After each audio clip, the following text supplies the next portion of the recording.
to roar. Because Katy Perry's putting out a call to high schools across America. Katy wants to see your school's best roar. So go on, show her what your school's got. Put together your school's best roar video and send it to us at I just want to talk about how they got to be in the top 5 even though they're littering. Imagine if they just cut to him falling. Roar would also be accused of plagiarism twice. The release of the song Roar included a video teaser featuring Katy Perry burning a blue wig, which led fans to believe this new Prism album was going to be a completely breakout alternative version to anything that Katy Perry had ever put out before. I can see why some Katy Perry fans thought that the teaser for Roar featuring the burning blue wig was a little bit of a red herring. Some fans were disappointed by the outcome. Others, like myself, were thrilled. Hello, welcome back to my channel. I'm the eldest Gen Z.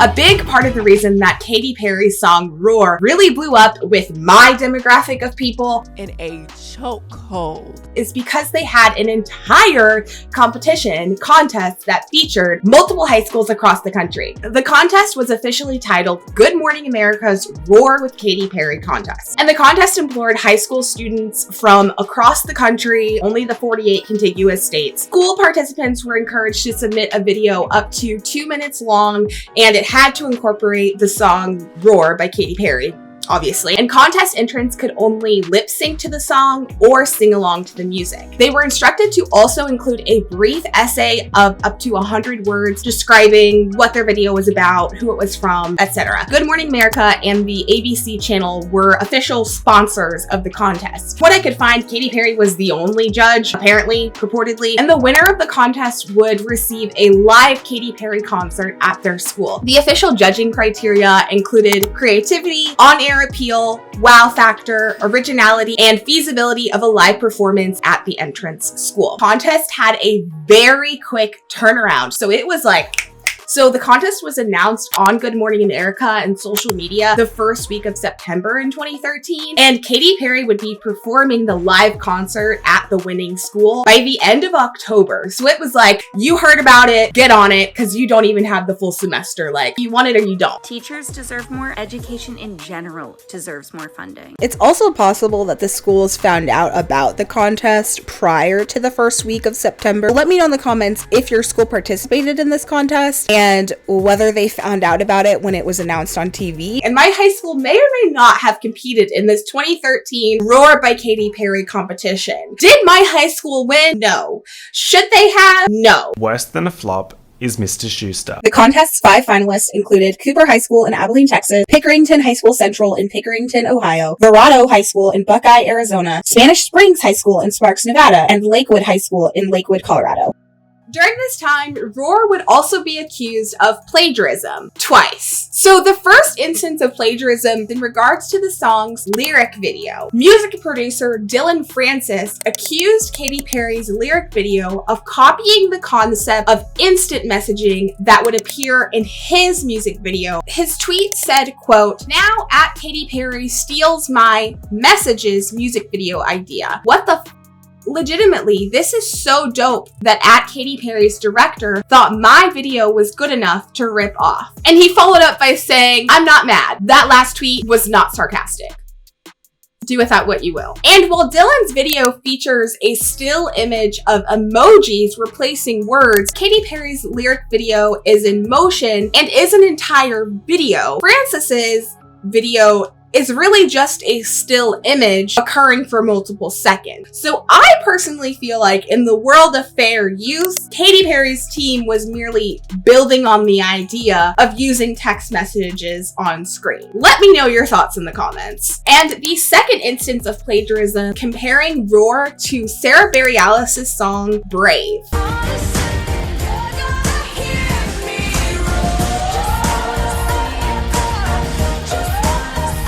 Upon the release of Roar, many accused Perry of copying Sarah Bareilles' Brave. When Bareilles herself was asked about the, quote, controversy between the two songs, she responded, "Katy's a friend of mine and we've known each other a really long time. Negative spin on two artists that are choosing to share positive messages. If I'm not mad, I don't know why anybody else is upset." That's pretty much how I feel. How about you? In response to these accusations of plagiarism, music producer Dr. Luke tweeted, "Roar was written and produced before Brave came out." Katy Perry and her team were called out by PETA due to their unscrupulous use of live animals in the music video for Roar rather than the use of technological CGI. Specifically, Katy Perry and her team were called out for collaborating with the Serengeti Ranch, which is an animal exhibitor. According to PETA, at the time, the Serengeti Ranch had been suspected by the U.S. Department of Agriculture for receiving more than a dozen citations. And despite PETA's accusation, by July 2015, less than 2 years after the song's release, the song's music video already had 1 billion, yes, billion views on Vivo.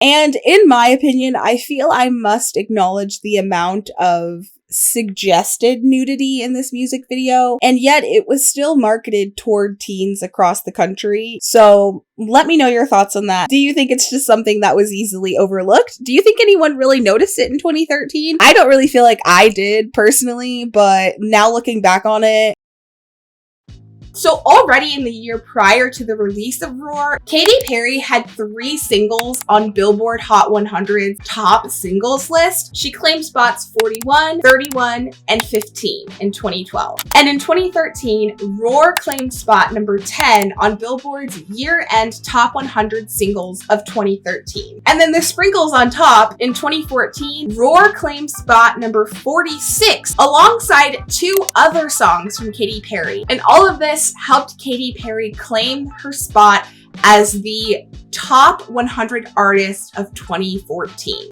To be fair, Katy Perry was very much in the industry by this point. She's performing at UK royal events and US future president political rallies. She's received a certain level of acknowledgement in society. She's bought in, and so did we. Know what I mean? And bringing it back into present day, as recent as 2023, Katy Perry performed Roar at the British coronation. Overall, the 2012-2013 era for Katy Perry were monumental for her career. Also won the most awards out of anyone at the 2012 People's Choice Awards. And it's kind of a boss move. She didn't even show up. 7 award nominations. Katy Perry will be stepping out of the spotlight for a bit, which means she will no longer be attending the show. She was also named Billboard's Woman of the Year in 2012. During this time, she made multiple appearances at Obama-Biden rallies. This is also around the same time when Katy Perry's divorce from Russell Brand was finalized. This particular awards show would have marked Katy's first public appearance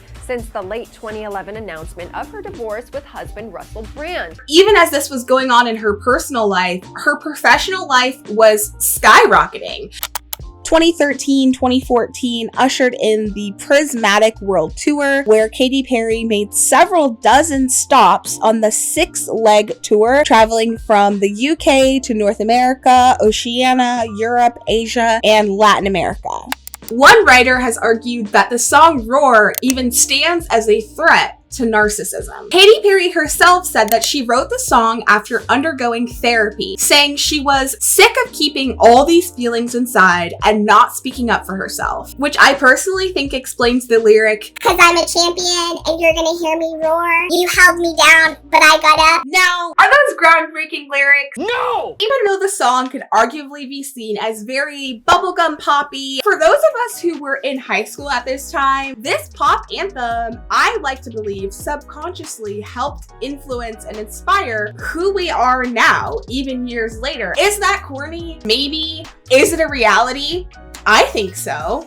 Katy Perry's marketing team knew exactly what they were doing. Of the top finalists, I'd say that Cooper High School really comes in hot with the most dramatic, sentimental, whatever descriptor you want to use for the description. Quote, "We are the forgotten ones, the overlooked and underappreciated. Though they try to break us and separate us by class, gender, and cash, we stand strong together. To the voiceless, we gave a voice. We are not defined by the hate in others' hearts." You cannot tell me that was not written by a future English major. Cooper High's video highlights struggles and experiences of students, such as parental disagreements at home and ostracization at school. If you're getting bullied by someone wearing a polo shirt and a lanyard on top of cargo shorts with multiple pockets, honey, girl, security. And their video exemplifies how they proudly break free of these oppressions. stop by the quad between 3 and 3:30. Sponsored by the Student Council. So much rescuing. 2 things I appreciate: theater and inclusion. He put a lot of faith in the cushion that floor. Pick up your Sharpie on your way to homeroom. I just want to talk about how they got to be in the top 5 even though they're littering. First, the knees. Now,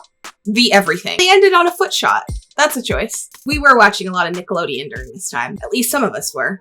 Pickerington's video follows what looks like a first year or transfer student who seems to be nervous, or maybe it's a student who just feels lost in the crowd of their school. Shout out to Case-It. Did you have one of those big ass, thick ass binders that could carry absolutely everything? Let's just say I carried this big ass brick binder for at least a year. Would we have been friends? Clearly had a bullying problem. A blue hair situation directly next to the video's protagonist. Did no one see the lyric video where she burned the blue wig? I'm shocked you all even got in the top 5. Honestly, the video is very sweet, and it features her getting the rest of the school on board to sing the song and set aside their differences and yada yada. Exactly what you would expect. Let's talk about the lack of synchronicity. No, it wasn't in sync because we're looking at it, but also based on this guy's reaction.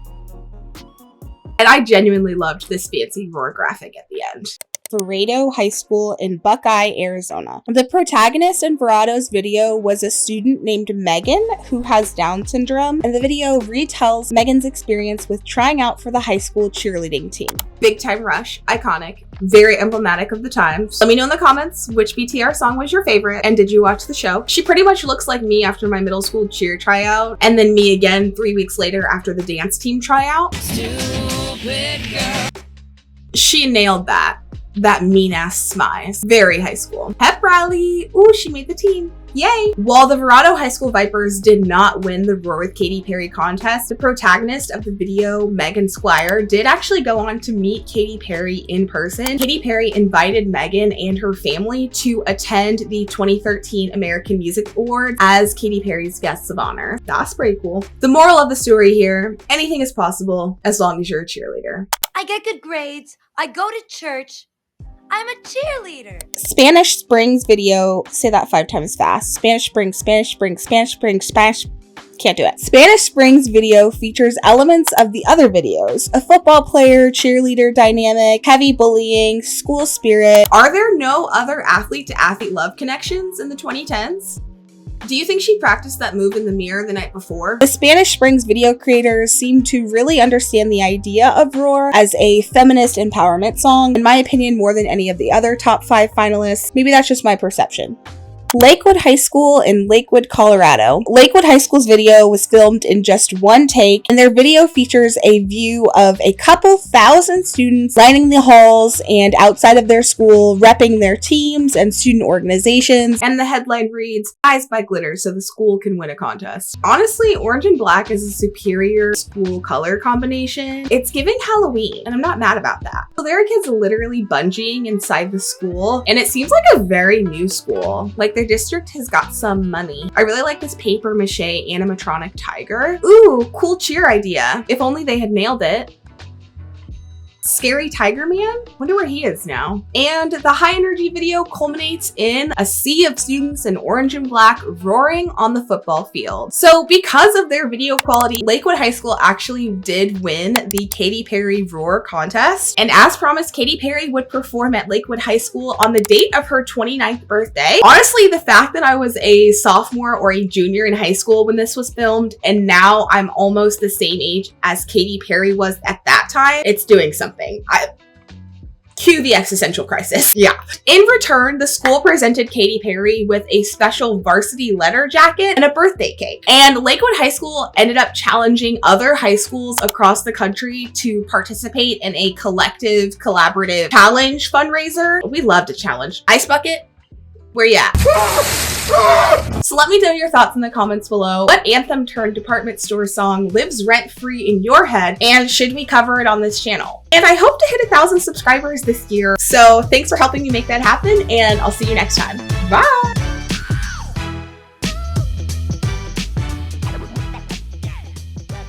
I like how crispy, she enunciated